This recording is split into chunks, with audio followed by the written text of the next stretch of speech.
This is the Breaker.News podcast for the week of October 26th, 2025. I'm Bob Mackin, publisher of the Breaker.News and host of the Breaker.News podcast. Welcome to edition number 419.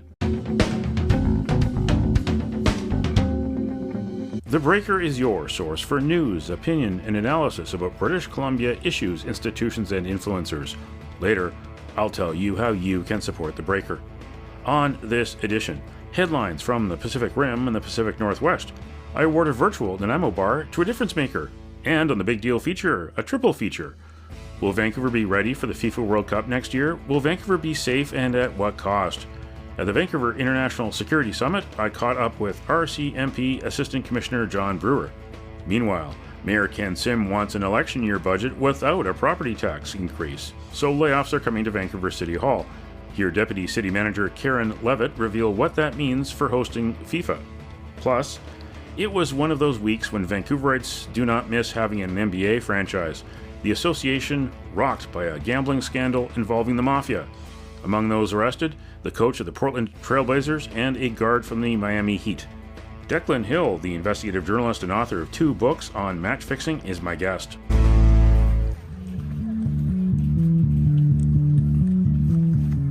This is the Big Deal feature on the Breaker.News podcast. The FIFA World Cup is coming to BC Place in Vancouver just over 32 weeks. But before that, in just 26 weeks, FIFA's annual Congress at the Vancouver Convention Centre at the end of April. Will Vancouver be ready? Will Vancouver be safe? And at what cost? Some of the officials who are planning security appeared October 17th at the Vancouver International Security Summit. While the Vancouver Police is in command in the city of Vancouver, the RCMP wears more than one hat. It is the federal police, it is the provincial police across BC, and it has contracts in Vancouver's neighbouring municipalities like Burnaby, North Vancouver, Richmond, and UBC. I started by asking Assistant Commissioner John Brewer about preparing for a major pre-tournament event, the 76th FIFA Congress at the Vancouver Convention Centre at the end of April. It is the only FIFA event of the World Cup year in North America that involves all 211 member nations. Yeah, Bob, thanks. That's a great question. You'll notice during this that never came up. So as you rightfully put out, the FIFA Congress is 200 and some odd heads of their various football associations, which includes heads of those states, royalty, certainly sons, daughters, that. It's a huge security event, and it will be a security event because it's not open to the public. It's also, there's a number of internationally protected persons going to be part of that. So the BCRCMP are working with the local police jurisdiction, with Vancouver, with the surrounding jurisdictions, because we're not sure where they're all going to be staying yet. And then federally, of course, with protective services to ensure that the intel is being shared internationally with all the different groups, but also to make sure that we have the right security footprint to ensure that the adequate protection at the venue they're going to be at, but also where they're staying, and the transit routes in between for these individuals, and working with their security details, which some surely will have. And then the amount of unknowns you're working with, you referred to the FIFA draw. We'll find out who most of those 48 nations are. We know Canada's playing here twice, right? But most of those 48 nations will be decided December 5th. A few wild cards left until the new year. Yeah. How difficult does that make your job?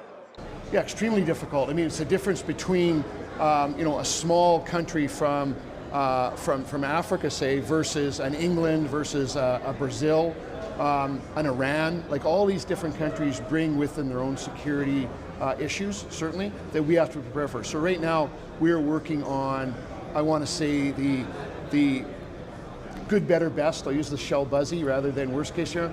But we're working on that we will get a number of very high profile countries, and perhaps some countries that geopolitically may cause concern with security matters. And so that's the scenario we're dealing with. And then it's always easier to adjust down. I don't want to be in a situation where I'm trying to adjust up. So you've got 40 people working in your group.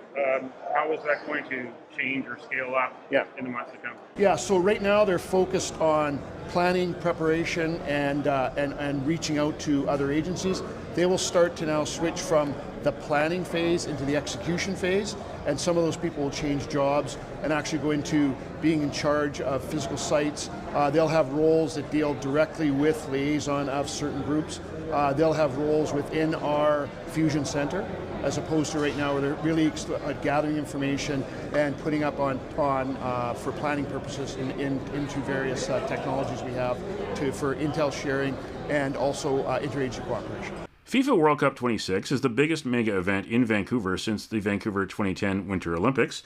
Back then, the RCMP was in charge of the overall security operation. Fast forward to present day, there are more security threats. I asked Brewer about security visibility around Vancouver in June and July 2026. Yeah, certainly. You will see an increased police presence across the board. You will, both within the host city with Vancouver. The RCMP will play a part in supporting the host city police agency with Vancouver, but also we'll be dealing with the surrounding area as well, including the other municipal agencies there. And so what I want for success is someone can move from Delta through to the game and back. I also want to make sure that people that work in the city of Vancouver or work outside can also transit in and out. That's success for me, and we're building our plans to accomplish that by making sure transit corridors will be open and readily used, not just for local residents, but also for the people coming to the games. So how big will the force be? The city of Vancouver is jurisdiction here, but federal plays a big role. How many hundreds or thousands of uniformed, as well as people behind the scenes, are we going to look at? Yeah, so again, I talked about the unknowns, and right now, so the unknowns, because we're planning for that, the biggest use I will need, we're certainly into the near the thousands writ large when it comes to the federal, provincial, and municipal side. Specialized units coming in that are going to have to support all the different agencies here. And then my hope is once we've got, come January 5th, we'll know who's coming, and then from the weeks after that, be able to scale our security plan accordingly and hopefully down. Mm-hmm. I have been in touch with Public Safety Canada a number of times over the months just to find out, well, what is the update? Because Public Safety Canada includes the RCP, right.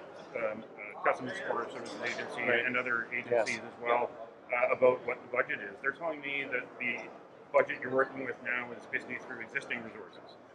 There isn't yet a dedicated budget to it. Of course, we do have the federal budget coming November 4th. Maybe we'll be enlightened then, but from your standpoint, where is it now? And what is the budget for the RCP? Yeah, so I'll tell you right now, we don't have a set budget. And again, part of that is because we don't know the unknowns yet. Mm-hmm. And what I don't want is to say to the very levels of governments, here's the budget we need, to find out that we're too low, right? Or even too high, right? I don't want sticker shock either. And so we're locked into that January 5th to kind of see, then we'll know, because we're planning for everything, right? All the different teams and what they bring to it. What I will say is, the commissioner of the RCMP, Mike DeHem, he is now chairing a bi-weekly meeting with the heads of the host cities, as well as the OPP, the BC RCMP, to make sure that for the national coordination portion, that the RCMP nationally is well linked in with all those groups to ensure that we have the proper coordination nationally, but also so then we can link internationally. Mm-hmm. Will the RCMP be part of the multi-party agreement? I understand there isn't yet a multi-party agreement, like there was during the Olympics. That was signed before the bid was decided, but here we are months away. The multi-party agreement isn't there yet. Yeah, and Bob, I don't have any answer for you on that. Certainly it's important, but having said that, we will still move forward. We have a great a history of cooperation, interoperability between various levels of government in the province of British Columbia, but also with the various security agencies and nonprofits and private security as well.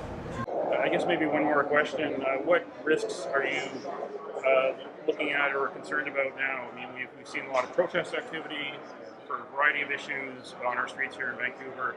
You alluded to what happened at the airport, the interior with hacking. Yeah. And again, we've got a situation here with the RCMP has been very hopeful about just the situation with addictions, repeat violent offenders. Yeah. Where are we looking at? Yeah, certainly, the FIFA event coming to Vancouver will only add to existing issues and concerns, for sure. That's all factored in to our planning.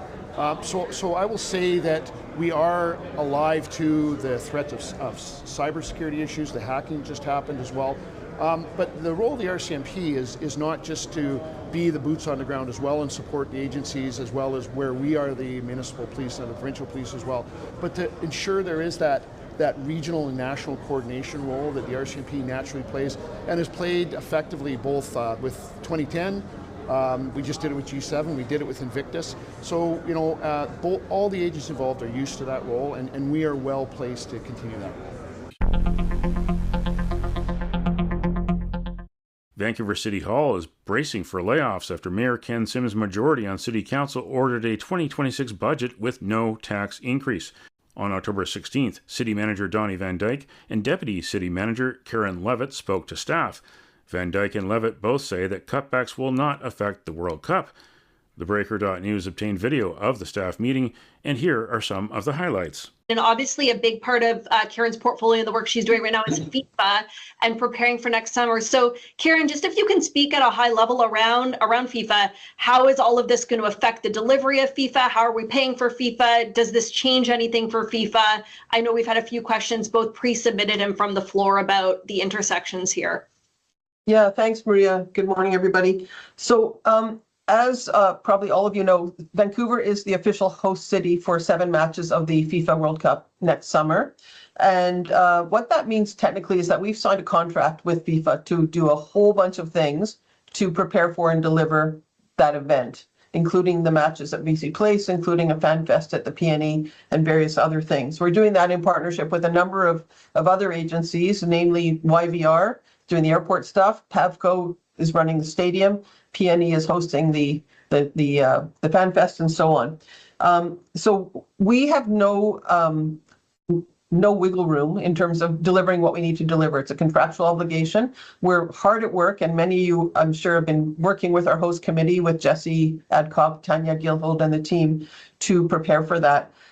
So these changes, restructuring, changes in budget funding will not impact the way we deliver FIFA. We are working on a piece we're calling organizational readiness to make sure that all of the staff areas have sufficient staff through June and July next year to deliver what we need to deliver in 2 ways. One is for the FIFA event, and the second is for just running the city while the FIFA event is going on over about a 6-week period. And part of those tools will be vacation management. That was going to happen regardless of what happened with the 2026 budget. And you'll be hearing more about that in the coming weeks. And just, I guess, the last thing I'd say about FIFA is that the FIFA, preparing for and delivering FIFA is not city funded for the most part. The city's contribution to FIFA is capped at $5 million, which is a tiny fraction of the, let's just say in round numbers, 600 million that this event is going to cost. And the great majority of that funding is coming through a hotel tax called the MRDT, through FIFA related revenues like commercial sponsorships, rental revenues for venues, federal government funding, some provincial funding, and so on. So FIFA will go ahead as planned. Thanks, Karen. Karen, I was going to let you go, but real-time operations here. I just had a question come in from the floor from Mary Ellen. She's asking about the $5 million city contribution to FIFA. Does that include in-kind staff time, VPD costs, and that? How does that work? What is in that $5 million bucket? That's part of the much broader piece that the MRDT and the province is funding. Thanks for that question, Mary Ellen. It's a little bit of a complicated story. The answer is that $5 million is $5 million cash. I think it's $1 million a year and then $2 million in the last year. We're paying into this pool that is the FIFA budget. And what we're allowed to count, this is a really important point I should have mentioned, so thanks for bringing it up, Mary Ellen. What we're allowed to count as FIFA costs is costs that are incremental to our day-to-day business. So we always clean streets, but we're going to be cleaning a lot more streets a lot more times a day during FIFA. So we can count that incremental effort as a FIFA cost. And we've been very scrupulous. We're working with the province to very carefully control costs on FIFA. But that $5 million itself is cash. And yeah, I hope that answers your question. Thanks.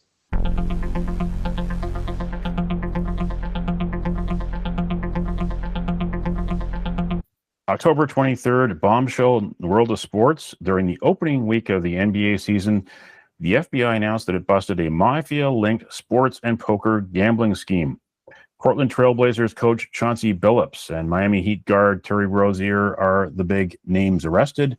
At least 7 games were identified by the FBI, evidence of insider information that helped gamblers. Now, Rozier even is accused of faking an injury. And joining me to talk about this, early hours of this scandal, basically on October 23rd, is Canadian investigative reporter and academic Declan Hill. He's an associate professor at the University of New Haven Sports Integrity Center. He's the host of the Crime Waves podcast and author of 2 books on match fixing. He was a guest last February on the Breaker.News podcast on Super Bowl Sunday, where we talked about the explosion of sports gambling, government-blessed sports gambling on both sides of the U.S. and Canada border that threatens the integrity of sport and the health of sports fans. Declan, where does this rank for you in sports corruption and sports gambling scandals, and how does it compare to the controversy a couple of decades ago of Tim Donahue, the NBA referee who was caught gambling? Because it hasn't gone through court. We haven't seen, I'm sure, the 31 people that were arrested today. There's going to be a number of those guys that are innocent.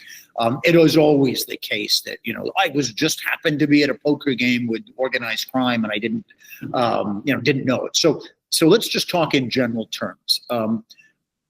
My sense of this scandal is this is really tip of the iceberg. If any of our listeners or viewers think that this is one sport or one league, they're living in a dream world. What is happening now is the same levels of gambling addiction that we're starting to see across British Columbia and the rest of Canada are rife in sports. In fact, they're even larger. If you're an athlete, your very personality makes you more prone to gambling addiction.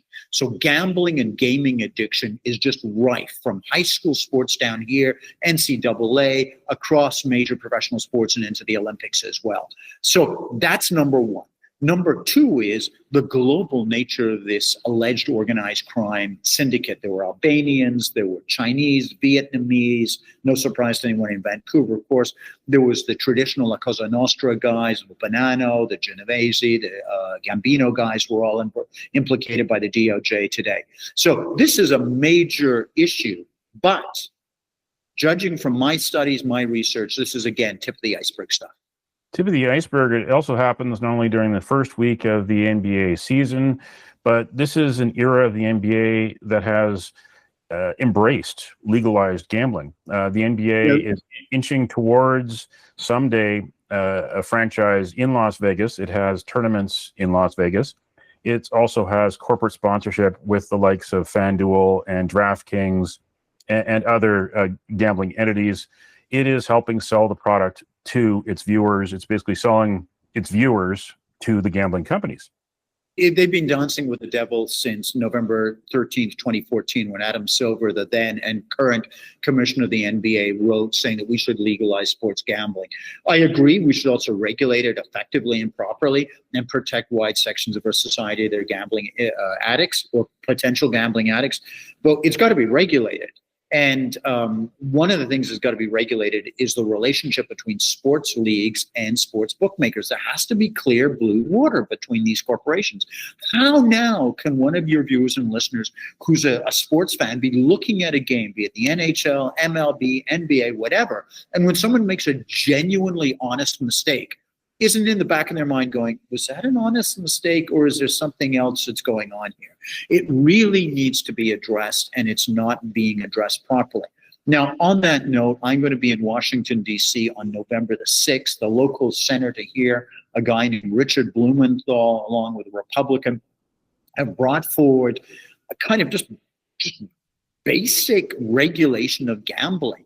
And I'm shocked to say, once again, the Americans, I'm a Canadian, as you know, the Americans are well ahead of the federal Canadian Parliament, both the Tories and the Liberals.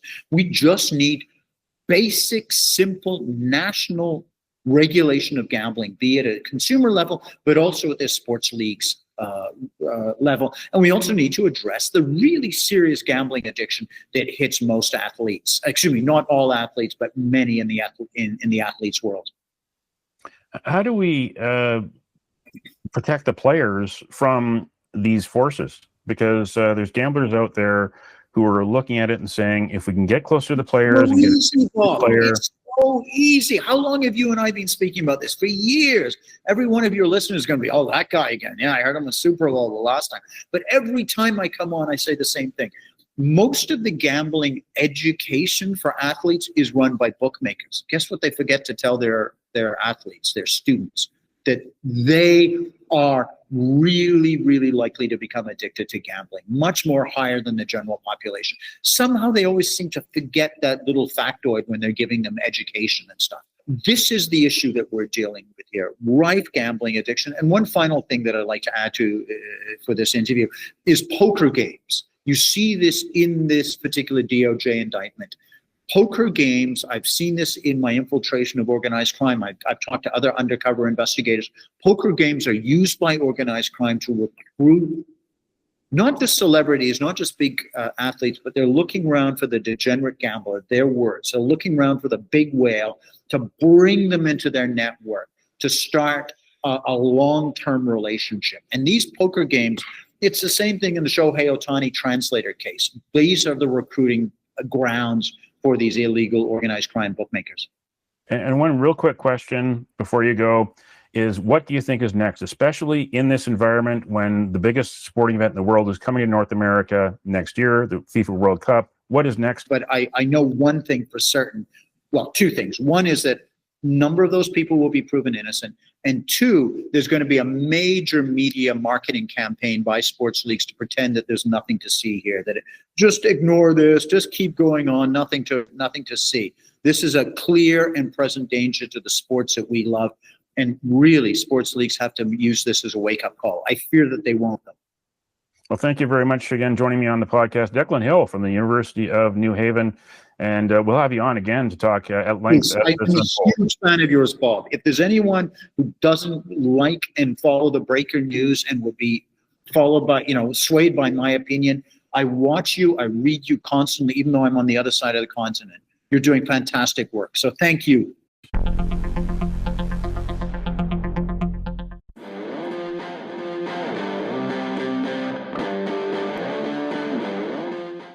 Time on the Breaker.News podcast for Around the Rim. We look at news headlines around the Pacific Rim. In Taiwan news, obesity tops military service exemptions in Taiwan.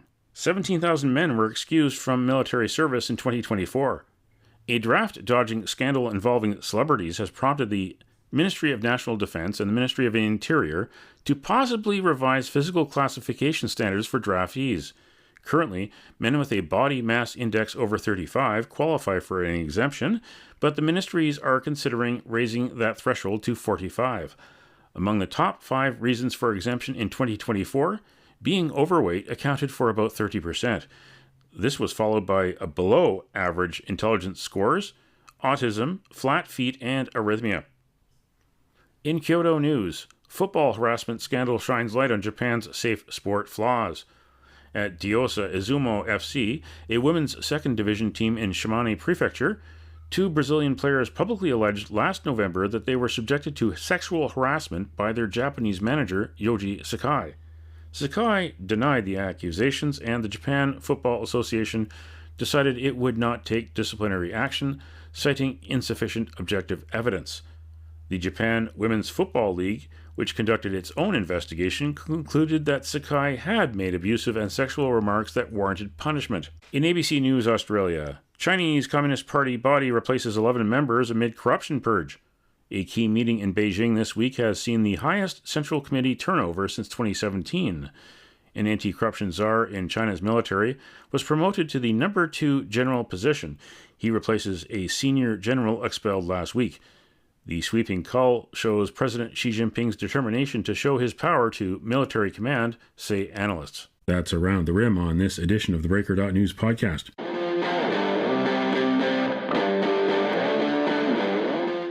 it's time on the Breaker.News podcast for Cascadia Calling. We look at news headlines around the Pacific Northwest. In Coin TV, Portland Trailblazers head coach Chauncey Billups placed on leave amid NBA scandal. Quote, "We are in the process of reviewing the federal indictment announced today," the NBA said in a public statement. "We take these allegations with the utmost seriousness, and the integrity of our game remains our top priority," end quote. Portland Trailblazers assistant coach Thiago Splitter will step in as interim head coach.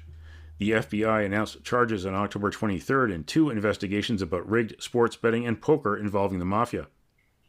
In the Salish Current, despite the rain, this is what democracy looks like. Giant puppets representing freedoms detailed in the Constitution. Inflatable cartoon animals.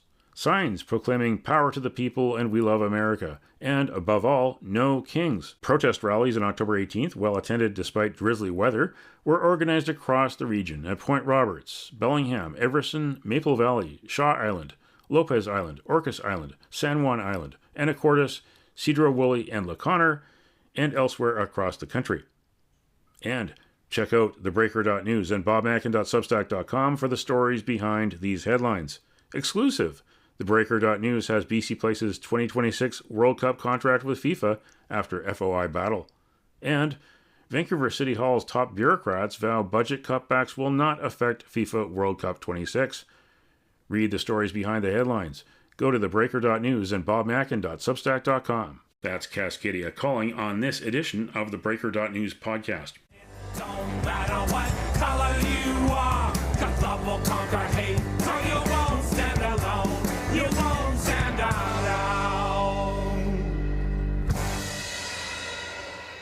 The virtual Nanaimo Bar, brought to you by Spruce Hill Contracting. Every week we end the Breaker.news podcast on a tasty note by awarding the goodness of a virtual Nanaimo bar to people making a difference.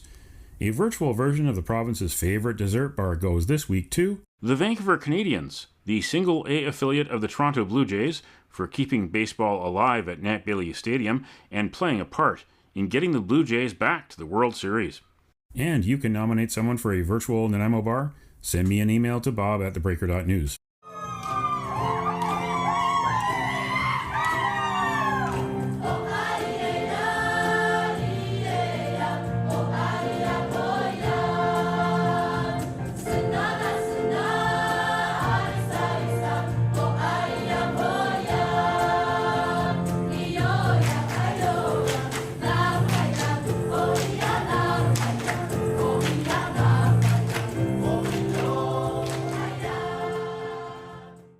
That's it for the Breaker.news podcast for the week of October 26th, 2025. I'm Bob Mackin. Thanks for joining me.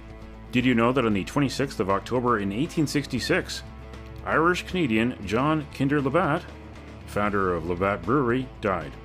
Now you know. Send me your feedback, send me your story ideas to bob@thebreaker.news. Bookmark thebreaker.news. You can also find us at thebreaker.ca and on bobmackin.substack.com. Sign up for the free email newsletter and get updates to your inbox, or follow The Breaker News for news as it happens on X, formerly Twitter. And you can support The Breaker for as little as $7 a month. For more information, go to bobmackin.substack.com. Until next week.